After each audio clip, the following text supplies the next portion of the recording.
మీరు మీ అభిమాన shows and serials TV కన్నా ముందు ఈటీవీ విన్ యాప్లో చూడండి. Download and subscribe to ETV win app. 99 రూపాయలు మాత్రమే. మౌన పోరాటం మౌన పోరాటం.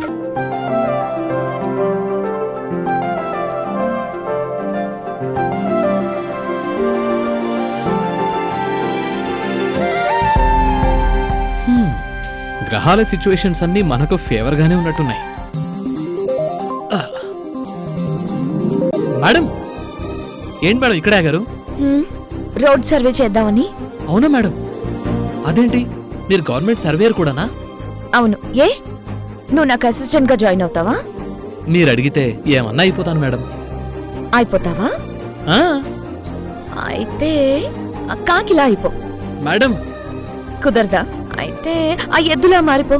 మేడం మొద్దులా ఆలోచించేవాడికి ఎద్దులా మారడం కష్టం కాదే.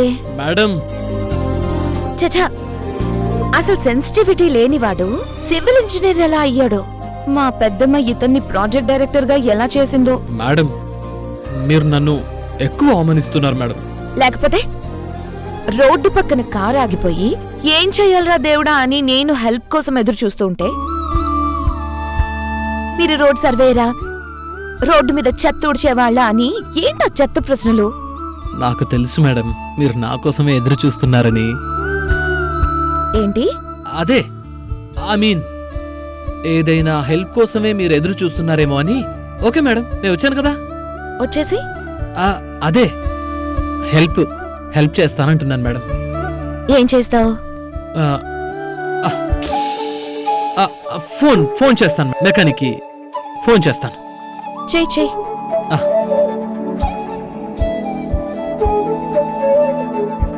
రే మెకానిక్ రాకీ, నేను లొకేషన్ పెడతాను, అర్జెంట్గా ఇక్కడికి రారా. బా కార్ ఆగిపోయిందిరా, మా మేడం గారి కార్ ఆగిపోయింది. ఓకేరా వచ్చేస్తున్నాడు మేడం. ఓకే.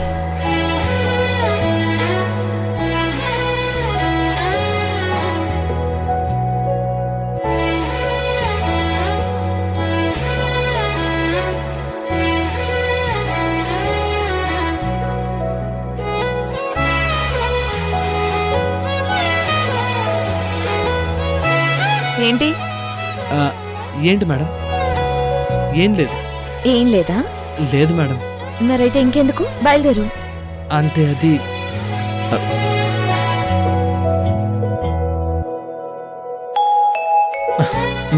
ఎలాగైనా చెప్పేయాలి. లోపల ఉన్నదేదో చెప్పకుండా వెళ్ళిపోతావంట్రా బాబు. ఏంటి మేడం మీరు వెళ్ళేది ఆఫీస్కే కదా? లేకపోతే అనకాపల్లికా? అంటే మేడం నేనిప్పుడు ఒకటి చెప్పాలనుకుంటున్నాను మేడం.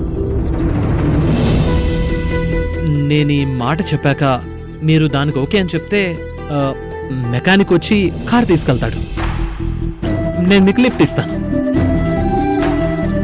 మీరు నాతో పాటు బైక్ మీద ఆఫీస్కి రండి. మీరు కాదు అంటే బైక్ మీద నేను ఒక్కనే వెళ్ళిపోతాను. మీరు మెకానిక్కి కార్ అప్పచెప్పి క్యాబ్ బుక్ చేసుకుని వచ్చేయండి. నాకు తెలుసు నువ్వేం చెప్పాలనుకుంటున్నావు. ఇది నువ్వు మా ఇంట్లోని అడ్రస్ బాగుందని చెప్పినప్పుడే చెప్పుండాల్సిందే. ఓకే, ఇప్పటికైనా చెప్తున్నావు. చెప్పు నీ ప్రపోజల్ చెప్పు. మగాడివి కదా, నువ్వే ముందు చెప్పాలని నేను ఎదురు చూస్తున్నాను. చెప్పు. చెప్తాను మేడం. అదేంటంటే నేను అదే మేడం నేను నువ్వు మరి అదేంటంటే పర్వాలేదు చెప్పు. అదే మేడం అది లవ్. ఏమైంది? అది గొంతు పట్టేసింది మేడం. చెప్పు. అదే మేడం నేను మిమ్మల్ని అది. ఏమైంది? ఏంటో మేడం మామూలుగా మాట్లాడుతుంటే మాట బాగుంటుంది, మ్యాటర్ చెప్పబోతేనే గొంతు మోసం చేస్తుంది. చెప్పవయ్యా బాబు. మ్యాటర్ ఏంటంటే మేడం నేను మీరు ఆ, అది అది మేడం మీరు లంచ్ తెచ్చుకుంటారా మేడం?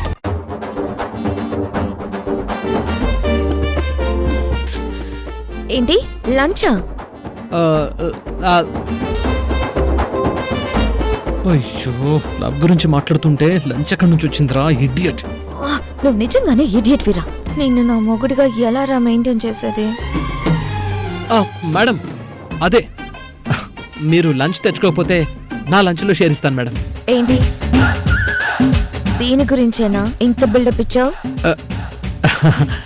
ఈ మాటలు బ్రహ్మాండంగా వస్తున్నాయి, అది మాత్రం రావట్లేదు. నేను నీ లంచ్ లో షేర్ చేసుకోమని చెప్పడానికి ఆగావు. ఆ, నాకు ఓకే అయితే నీ బైక్ ఎక్కాలి, ఉమ్, ఉమ్, లేదంటే క్యాబ్ బుక్ చేసుకోవాలి. ఆ, ఆ, ఆ, లంచ్ షేర్ చేసుకుపోయినా పర్లేదు మేడం, బైక్ ఎక్కొచ్చు. ఓ దేవుడా, వీడికి కొంచెం ధైర్యం ఇవ్వు. ఏంటి మేడం? ఏం లేదు. మరి ఓకేనా మేడం? దేనికి? అదే బైక్లో వెళ్ళడానికి. దానికైనా ధైర్యం చేసావు. ఏంటి మేడం?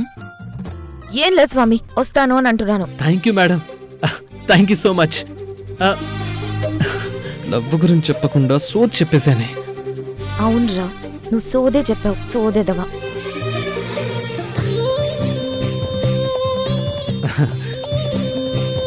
రై సార్, ఇదిగోరా ఇదే కారు, తీసుకెళ్ళి బాగు చేసి మళ్ళీ తీసుకురా. అలాగే సార్. మేడం కీస్ ఇచ్చేసేయండి. ఇదిగో తీసుకో, ఇదిగో జాగ్రత్తగా చేసి తీసుకురా. Okay sir. మేడం వెళ్దామా? రండి.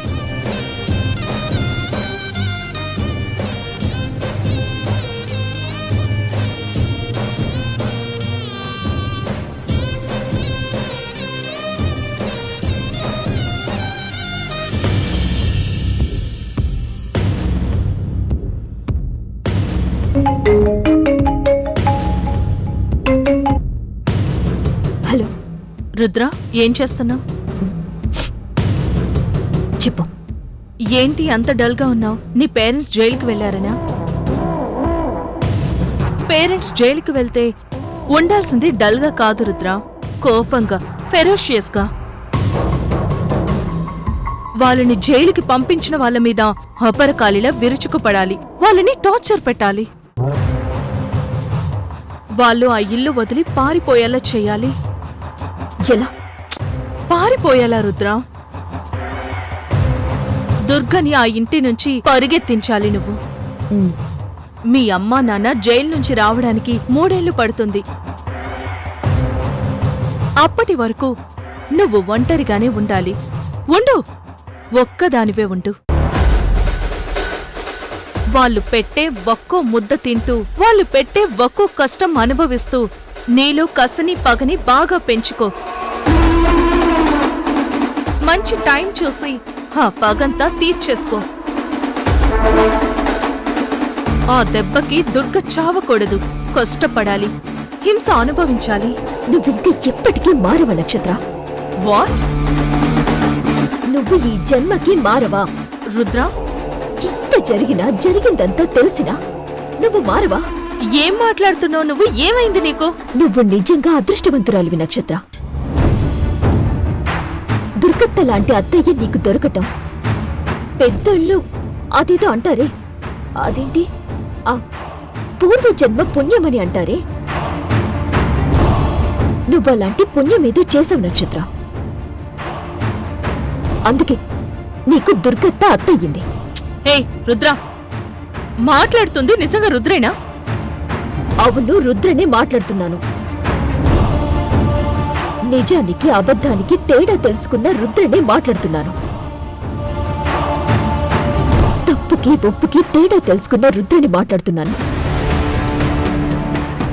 చేసిన తప్పులకి చావలేక బతకలేక మధ్యలో ఉండిపోయిన రుద్రనే మాట్లాడుతున్నాను.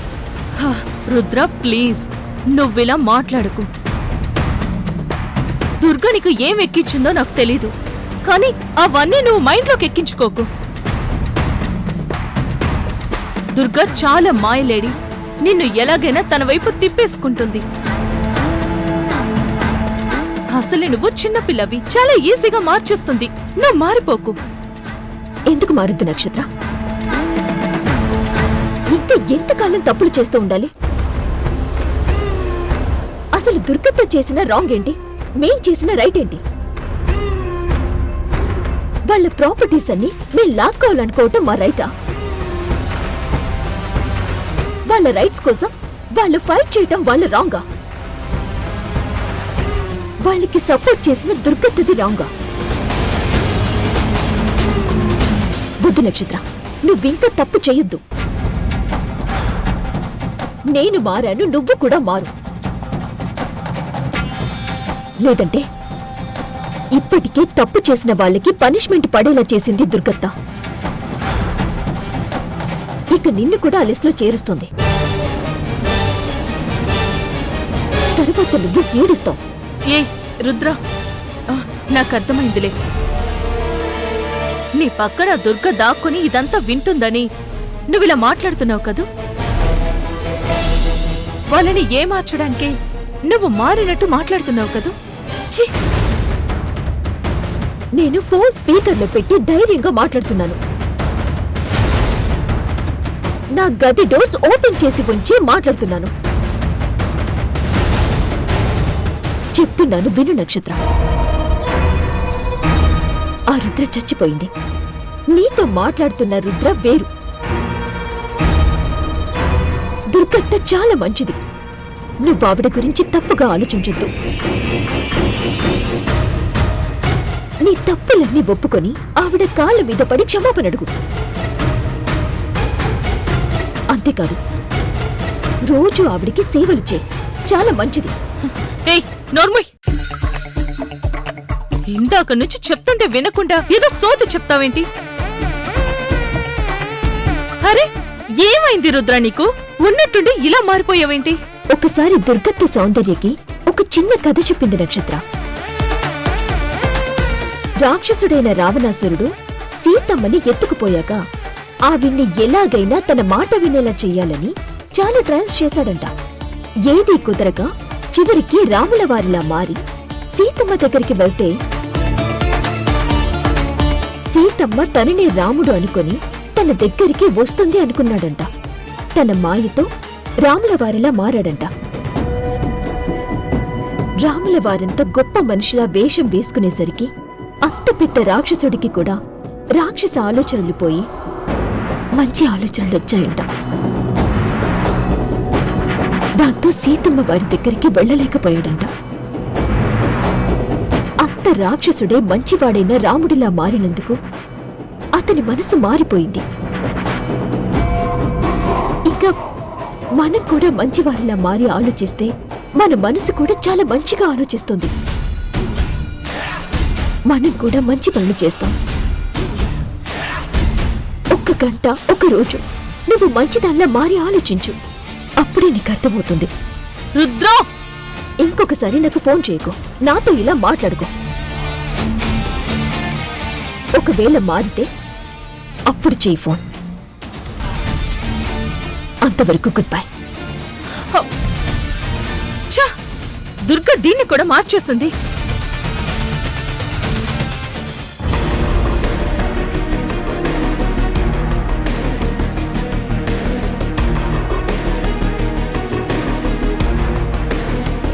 రుద్ర,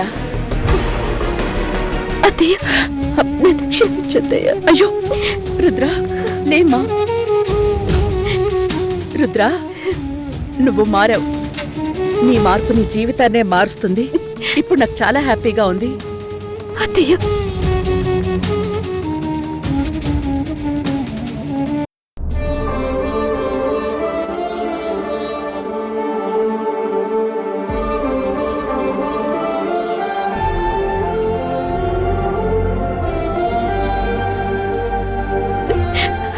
అత్తయ్య, రుద్ర, నన్ను క్షమించత్తయ్య. అయ్యో ఐఎమ్ సారీ అత్త. ఐఎమ్ ఎక్స్ట్రీమ్లీ అయ్యో, సారీ. నువ్వు నాకు సారీ చెప్పడం ఏంటి? లేమ్మా, పైకి లే. లేమ్మా, ఇలా కూర్చో. కూర్చో. నీకు చూపు లేదు. అలాంటి నీ మీద నేను కొరడా ఎత్తమని చెప్పాను. మమ్మీతో ఎన్నోసార్లు కొట్టించాను. నన్ను క్షమించత్తయ్యా.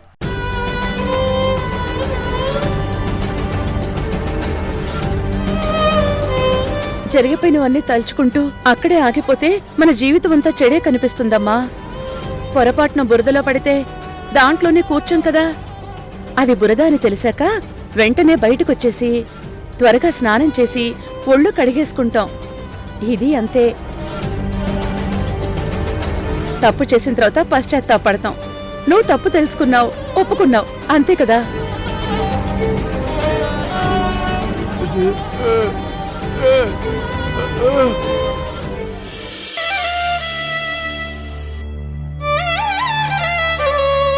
మావయ్య, మీ అంత మంచి మనిషి ఈ లోకంలో ఉండరేమో. మీలాంటి అమాయకుణ్ణి నేను చాలా చాలా టార్చర్ చేశాను. మా డాడీకి సేవలు చేయటం దగ్గర నుంచి అన్ని పనులు నేనే చెప్పి నీతో చేపించాను. చివరికి వాష్రూమ్ కూడా.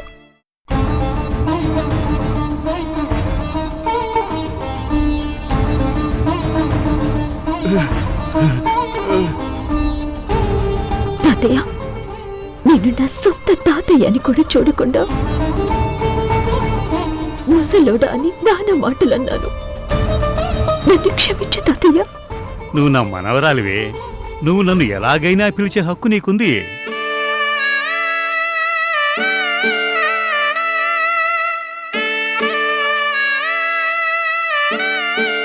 సౌందర్య, నా తోటి దానివి. నిన్ను నాతో సమానంగా చూడకుండా నా పని మనిషిని చేశాను. కానీ నువ్వు నీ బిహేవియర్తో నన్ను గెలిచావు. ఎప్పుడు నిన్ను నా కాళ్ళ కింద ఉంచాలనుకున్నాను. అందుకే నన్ను కింద పడేసి ఆ దేవుడు నిన్ను పైన కూర్చోబెట్టాడు. రుద్ర, పశ్చాత్తాపానికి మించిన ప్రాయశ్చిత్తం ఇంకోటి లేదని పెద్దమ్మ చెప్పింది కదా. నీ పశ్చాత్తాపంతో నువ్వే మా అందరినీ గెలిచావు.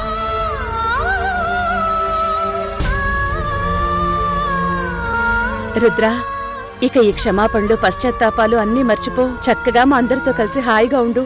అవును రుద్ర, ఇవన్నీ వదిలే. నువ్విక్కడే ఉంటే నీకవన్నీ గుర్తొచ్చి నువ్వు డిస్టర్బ్ అవుతావు. అందుకే నీకు త్వరలోనే చాలా మంచి సంబంధం చూసి పెళ్లి చేసేస్తాం. అవును, అప్పుడే రుద్ర హ్యాపీగా ఉంటుంది.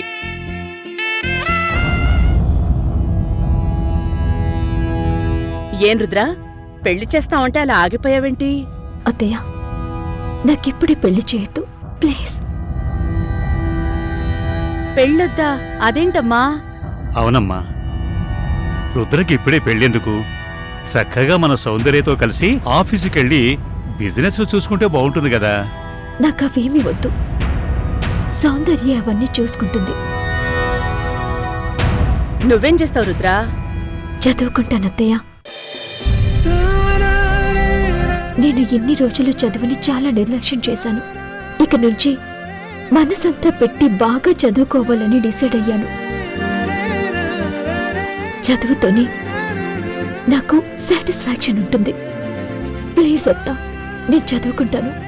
సరే, అలాగే. నీకు నచ్చిన పనే చెయ్యి.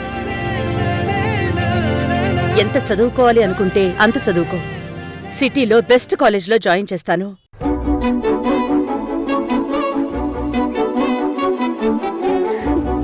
థ్యాంక్ యూ అత్తా. నువ్వు చదువుని సెలెక్ట్ చేసుకోవడం మా అందరికీ హ్యాపీ.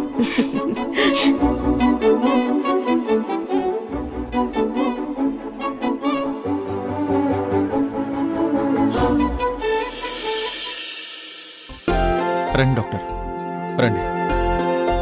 నక్షత్ర, నక్షత్ర.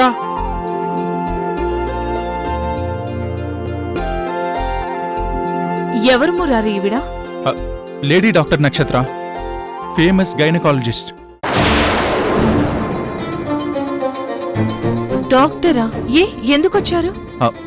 అదే రాత్రి నువ్వు కడుపు నొప్పి అన్నావు కదా, అందుకే తీసుకొచ్చాను. ఒకసారి చెక్ చేసి నీకు ఆ నొప్పి ఎందుకు వచ్చిందో మళ్ళీ రాకుండా ఏం చేయాలో చెప్తారు. దానికి అత్తయ్య కషాయం మెడిసిన్ చెప్పారు కదా. కానీ డాక్టర్ గారు కూడా చెక్ చేస్తే మంచిది కదా. డాక్టర్ గారు ఒకసారి చెక్ చేయండి. ఓకే, పదండి లోపలికి. అయ్యయ్యో, నక్షత్రం దొరికిపోయింది. ఇప్పుడు డాక్టర్ గారు చెక్ చేస్తే అసలు ప్రెగ్నెంటే కాదని తెలిసిపోతుంది. నక్షత్ర, డాక్టర్ గారు చెక్ చేస్తారంట. నాకు తెలుసు.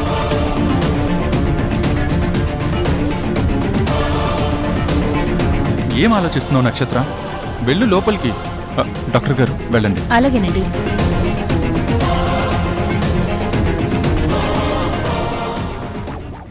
నేను మీతో మాట్లాడాలి. ఏంటది? ఆ, అది అదే మేడం.